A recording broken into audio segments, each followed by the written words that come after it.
Industrial node అభివృద్ధి చేశాం. తిరుపతిలో రాయల్ ఎన్ఫీల్డ్ వస్తా ఉంది. నేను చిన్నప్పుడు కూడా రాయల్ ఎన్ఫీల్డ్ లో దర్జాగా మెజెస్టిక్ గా తిరిగేవాళ్ళం.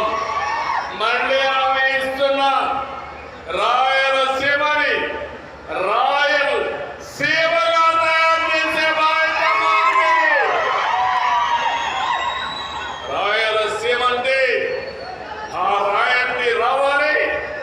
నేనే అది ఎప్పుడు తమ్ముళ్ళు అడుగుతున్నాం మిమ్మల్ని. ఇవన్నీ ఎప్పుడు వచ్చాయి? తెలుగుదేశం పార్టీ హయాంలో, ఎన్డీఏ హయాంలో ఉన్నా కాదా అని అడుగుతున్నా. అవునంటే గట్టిగా తప్పకుండా చెప్పండి. అవును.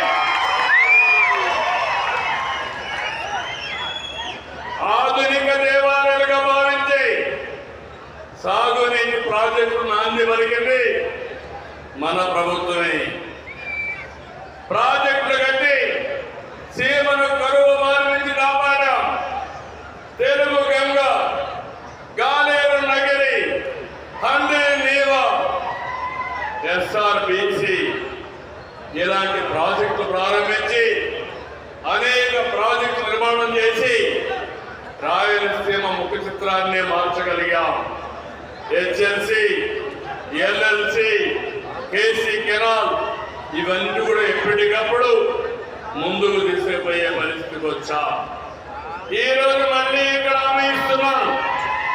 రాయలసీమ హార్టికల్చర్ రావాలని కోరుకున్నది. పండ్ల తోటలకి ప్రాధాన్యత ఇచ్చింది. హార్టికల్చర్ కి ముందుకు తీసుకుపోయిన ప్రభుత్వం తెలుగుదేశం ప్రభుత్వం. ఈ రోజు మీకు నేను ఇచ్చే హామీ నీళ్లు తీసుకొచ్చాం. బంగారు కూడా దొరికింది. బంగారు పండించే రైతాంగం ఉన్నారు. అందుకే ప్రపంచానికి ఒక ఆదర్శంగా హార్టికల్చర్ హబ్ తయారు చేస్తాం. ఇక్కడ ఉత్పత్తి చేసే పంటలు, కూరగాయలు ప్రపంచం మొత్తం ఎగుమతి చేస్తాం. దీనికోసం 1,00,000 కోట్ల రూపాయలతో తొందరలోనే ఫౌండేషన్ వేయబోతున్నాం. 40,000 కోట్ల ప్రభుత్వం, 60,000 కోట్లు ప్రైవేట్ ఇన్వెస్ట్మెంట్ తీసుకొస్తాం.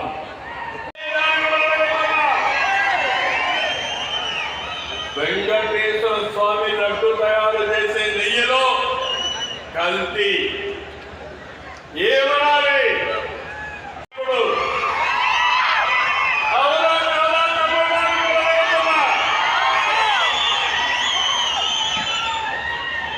నువ్వు దేవాలయాల చుట్టూ తిరగాల్సిన పని లేదు. నువ్వు నమ్ముకున్నటువంటి మతాన్ని నువ్వు ఆరాధించి మాకు నష్టం లేదు. కానీ వెంకటేశ్వర స్వామి జోలుకొచ్చి దేవాలయాల పైన దాడులు చేస్తే కబద్దారు గుర్తుపెట్టుకోండి, మేము కాపాడుకునే శక్తి మాకుంది. అవునా కాదు తమ్ముడు? మిమ్మల్ని అడుగుతున్నా. ఏమో మా ఆడబిడ్డలు మిమ్మల్ని అడుగుతున్నా. దేవుణ్ణే కాపాడలేకపోతే మనకు భవిష్యత్తు ఏముంటుందని మిమ్మల్ని అడుగుతున్నా. అందుకని నేను ఎప్పుడు కూడా వేరే మతాలను ద్వేషించను. కానీ నేను నమ్ముకున్న దేవుడు, నాకు ప్రాణభిక్ష పెట్టిన దేవుడు, నాకు పునర్జన్మ ఇచ్చిన దేవుడు అప్రతిష్టంభన చేయాలంటే క్షమించాలా తమ్ముళ్ళు అని అడుగుతున్నా. అందుకే మిమ్మల్ని అందరూ అడుగుతున్నా. ఈరోజు కూడా చూసా, వంగి దండాలు పెడుతున్నాడు దేవాలయాలు పోయి. నువ్వు ఎన్ని దండాలు పెట్టినా, ఎవరైనా సరే దేవుడు మీద నమ్మకం ఉండే ఏ వ్యక్తి నీకు మీ కోట లాంటి బ్రహ్మాండమైన టూరిస్ట్ హబ్ కూడా ఉంది. ఇవన్నీ చేసి ఈ రాష్ట్రాన్ని ఒక ఆదర్శంగా తయారు చేసే బాధ్యత, మా తమ్ముళ్లకు ఉద్యోగాలు కల్పించే బాధ్యత, సంపద సృష్టించే బాధ్యత. మనకు కొన్ని సవాళ్లు కూడా వచ్చాయి. నేను 95, 2004 సీఎంగా సమైక్య ఆంధ్రప్రదేశ్ పాలిటిక్స్ లో ఉన్నా 9.5 సంవత్సరాలు. అదే సమయంలో మొదల తారీఖున అందరికీ 4,000, 6,000, 10,000, 15,000 ఇచ్చాం. మళ్ళీ మొదటి తారీఖు వస్తా ఉంది. మళ్ళీ పింఛన్లకు సిద్ధంగా ఉన్నాం. ప్రజా సేవలో పేదల సేవలో ముందుకు పోతాం. అదే సమయంలో మీరు ఒకసారి ఆలోచిస్తే రాబోయే నెలలో ఏదైతే తల్లికి వందనం చెప్పామో తల్లికి వందనం, ఎంతమంది పిల్లలుంటే అంతమంది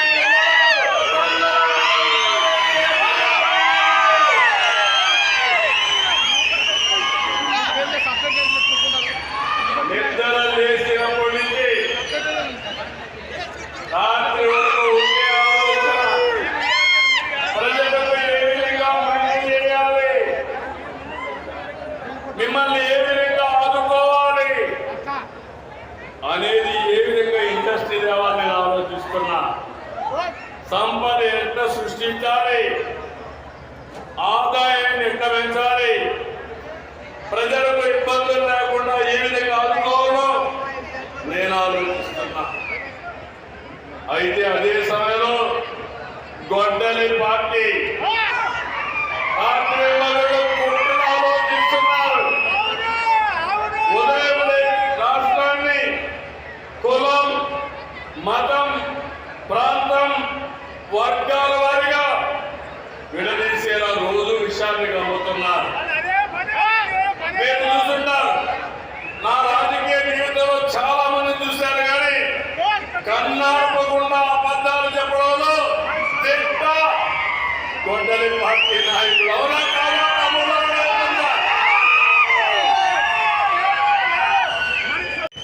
కులాన్ని అంటగట్టి పవన్ కళ్యాణ్ పైన ఇష్టానుసారంగా 3 మాటలు పరిస్థితి వచ్చారు.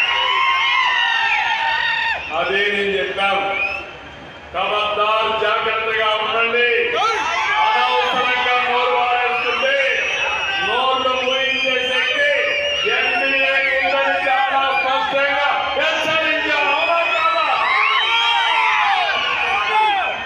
తమ్ముడు, మొన్న మీరు చూశారు, 5 ఏళ్ళు ఒక్క టీచర్ పోస్టు భర్తీ చేయలేదు. 1 వారంలో చేస్తా అన్నారు. ఎన్ని వారాలు అయిన తమ్ముడు అడుగుతున్నా. నేనే 2023లో నేనే సమైక్య ఆంధ్రప్రదేశ్లో ఉద్యోగాలు ఇచ్చాను. ఆ రోజు డిఎస్సీ ఉద్యోగాలు ఇస్తే దగ్గర 10,750 మంది పాత స్కీమ్ లో సెలెక్ట్ అయ్యారు. టెక్నికల్ గా వాళ్ళకి తప్పుపడింది. సుప్రీంకోర్టు కూడా చెప్పింది, హామీ ఇచ్చిన పెద్ద మనిషి పట్టించుకోలేదు. నేను హామీ ఇవ్వలేదు. ఇవ్వకపోయినా 10,750 మంది టిఎస్సీ అభ్యర్థులకి ఓపీఎస్ నుంచి సిపిఎస్ తీసుకొచ్చారు. సిపిఎస్ నుంచి ఓపీఎస్ తీసుకొచ్చిన ఘనత ఈ తెలుగుదేశం ఎన్డీఏ ప్రభుత్వానికి. 11,000 మంది జీవితాల్లో వెలుగునిచ్చాం. వాడికి రిటైర్మెంట్ అయితే ఒక్కొక్కరికి 2-3 కోట్ల రూపాయలు అదనంగా ఆదాయం వచ్చే పరిస్థితి వస్తుంది. ప్రభుత్వానికి 30,000 కోట్లు అవుతుంది. పర్వాలేదు, వాళ్ళ న్యాయం పైన ఉండాలనే ఉద్దేశంతో సమస్య పరిష్కారం చేశామని మీ అందరికీ హామీ ఇస్తున్నాను. కడప, అదే సమయంలో పుట్టపర్తి, ఓర్వలు ఉన్నాయి. భవిష్యత్తులో ఇంకా నేను ఒకటే ఆలోచిస్తున్నాను, రాయలసీమకి పోర్టు కనెక్ట్ చేయాలి. రాయలసీమలో ఎక్కడ ఫ్లైట్ ఎక్కాలన్నా 1 గంటలో ఎక్కే పరిస్థితి వస్తుంది. తొందరలోనే స్వర్ణగిరి నుంచి ఎయిర్పోర్ట్ కి హెలికాప్టర్ పెట్టి ఇక్కడ తయారు చేసిన కోర్టు అక్కడికి తీసుకుపోయే పరిస్థితి వస్తుంది.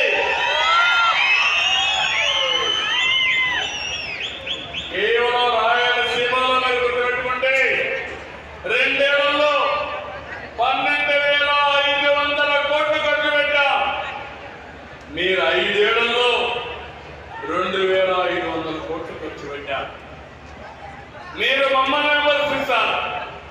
రాయలసీమ బిడ్డని, రాయలసీమకు అండగా ఉంటా, రాయలసీమని రత్నాలసీమగా తయారు చేసే వరకు మీకు తోడుగా ఉంటా.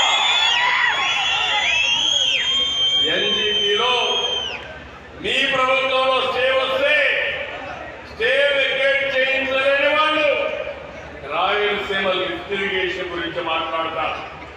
మళ్ళీ కన్నార్పకుండా అబద్ధాలు చెప్తానే ఉంటారు.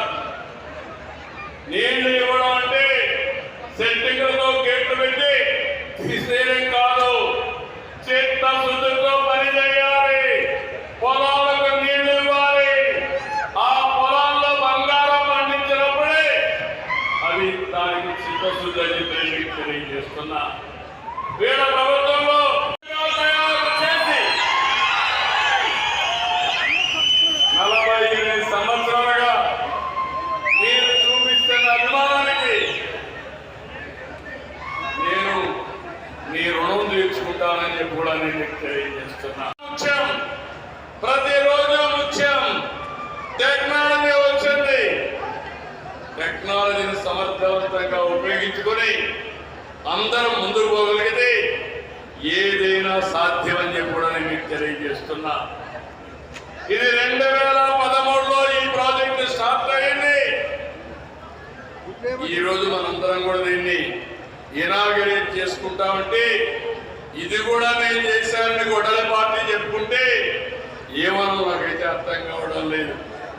అందుకే మళ్ళీ అందరికీ చేస్తున్నా, ఈ రోజు నుంచి జొన్నగిరి పేరు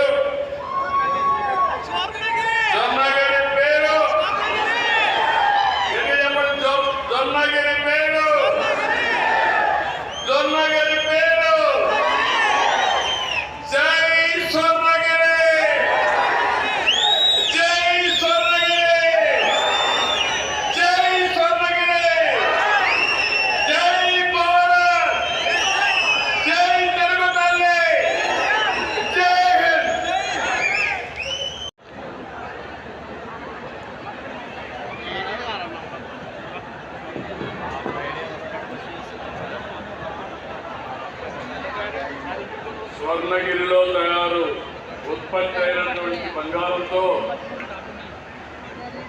ఏదైతే ఈరోజు మనకు ఆంధ్రప్రదేశ్ మ్యాప్ ద్వారా నాకు మేనేజ్మెంట్ అందజేశారు. తప్పకుండా ఆంధ్రుల చరిత్ర గురించి అమరావతిలో ఒక పెద్ద మ్యూజియం పెట్టాలనుకుంటున్నాం. ఇది కూడా స్వర్ణాంధ్రప్రదేశ్ ప్రారంభం స్వర్ణగిరితో ప్రారంభమవుతుంది. ఇది చరిత్రలో గుర్తుండే విధంగా ఆ మ్యూజియంలో పెట్టి తెలుగు వారి చరిత్ర భావి తరాలకు అందజేసే బాధ్యత తీసుకుంటాం. మీరు కూడా బంగారు భవిష్యత్తు వస్తుంది. స్వర్ణాంధ్రప్రదేశ్ వచ్చేస్తుందని ఇంట్లో పడుకుంటే ఏది సాధ్యం కాదు. అందరం కష్టపడదాం. తప్పకుండా ఆ శక్తి మనకుంది, తెలుగు జాతికి ఉంది. 25 సంవత్సరాల కంటే ముందు హైదరాబాద్ లో ఐటీ ప్రారంభిస్తే ఈరోజు ప్రపంచం మొత్తం అతి ఎక్కువ తలసరి ఆదాయం సంపాదించే ఏకైక జాతి తెలుగు జాతి. ఇంగ్లీష్ కాదు, ఇంకొకటి కాదు. అదే నా కోరిక. రాబోయే 2047 అంటే 26లో ఉన్నాం. 21 సంవత్సరాల్లో స్వర్ణాంధ్రగా తయారు చేసి ప్రపంచంలోనే అత్యంత ప్రాధాన్యత కలిగిన దేశంగా, జాతిగా మన తెలుగు జాతిని తయారు చేసే బాధ్యతను తీసుకుంటామని మరొక్కసారి అందరికి హామీ ఇస్తూ నిండు మనసుతో ఆశీర్వదించి ఇది జరుగుతుందని